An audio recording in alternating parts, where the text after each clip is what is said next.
our performance group, we value the coaching conversation, and we have a fantastic initiative that helps managers be able to navigate that coaching conversation successfully. So when you think about coaching, many times people misinterpret coaching with counseling.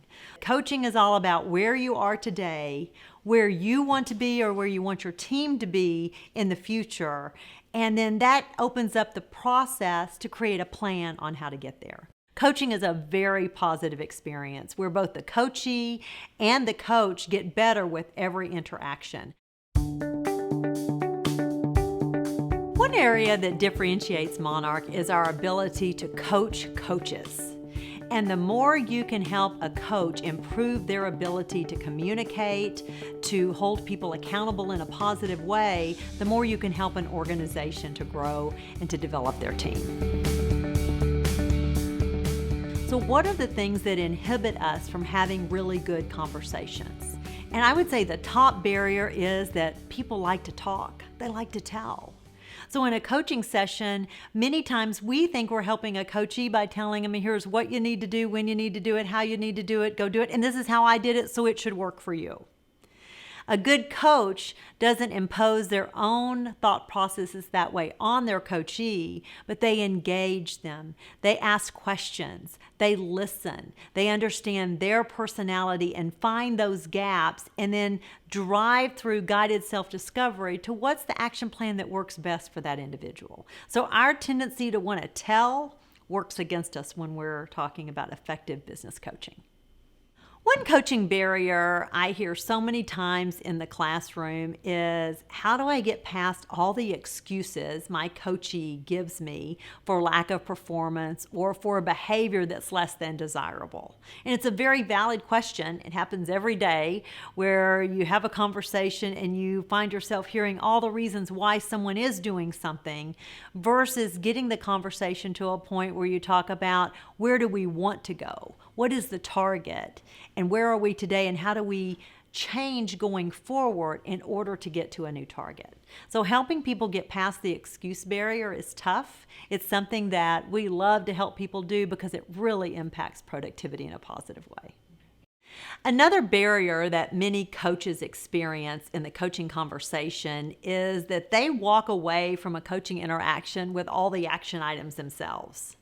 We want to have a collaborative conversation, but the ownership should be on the performance of the coachee. It's their performance, it's their job, and the manager, the coach, is there to support, be a resource, and guide them, but not take on that responsibility. In coaching, it is very important to have behavior-based language. Now, typically, we talk in abstract terms. It's easier, and it's something that most people do very fluently without even realizing it. So when we talk in abstract terms, we leave open to interpretation to the individual we're talking with what they think we mean without being specific enough to reduce any ambiguity that might be in play. Routinely observing your team is what makes behavioral coaching even easier. So once you've seen it, it's easier to identify, what did I see that was helpful, or what did I not see that the person needs to add to their conversation or interaction in order to have a different outcome. So in order to be a very behavior-based coach, it's critical for us to observe our team and provide that feedback. One of the key areas we work on in coaching is walking away with action items that, when implemented, move the needle. So having a nice dialogue is one thing, but having a coaching conversation that results in tangible action items is what gives you a good return on investment of the time.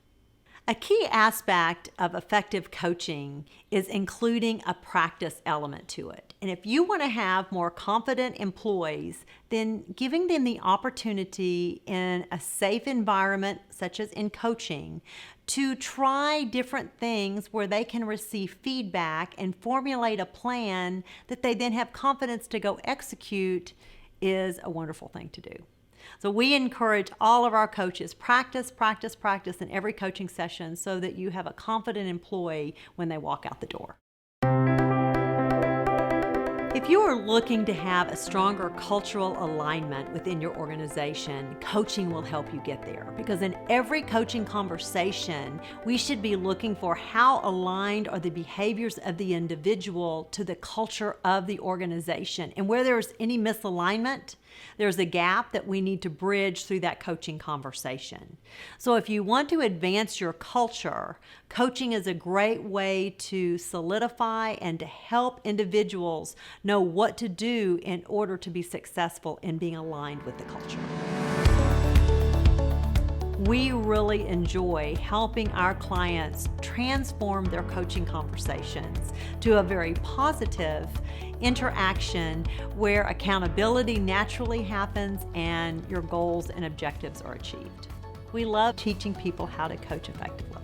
So it's so important for organizations to invest in coaching conversations that develop every performer, especially those top performers.